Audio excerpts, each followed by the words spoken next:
Hi, everyone. It's Ronnie, and I'm here with a 2 Minute Tuesday where I teach you a meal planning tip or talk to you about a feature plan to eat in 2 minutes or less. A few months ago, we added the option to automatically calculate nutrition facts for your recipes in Plan to Eat. If you missed that feature update, you can find a video where I explain all about it.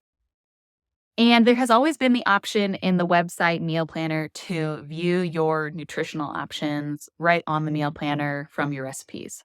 And we recently added that option to the app as well. So now you can view a breakdown of the nutritional values on your recipes right from the planner. So when you're creating your meal plan, you can see the different nutritional options for your recipes on a per serving basis. So all you have to do is open your app and go to the plan tab, and then you're going to tap on the upper three-dot menu, which will bring you to the nutritional data visibility page, where you can find little check boxes and you can check as many or as few of those boxes as you like to display that information on the recipes on your planner.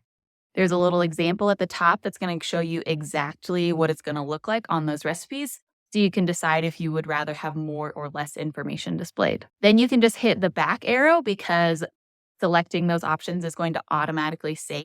And when you go back to your planner, you will see that the nutritional data is available for your recipes. Now, if you happen to have recipes that are not showing specific types of data that you may have selected, it could be that that recipe doesn't have a full list of nutritional data associated with it, in which case you might need to go and automatically calculate for that recipe. So once again, go check out that 2 Minute Tuesday if you are unsure of how to automatically calculate the nutritional data for your recipes. And if you have any questions, please email us at help@planteat.com. And thanks for watching.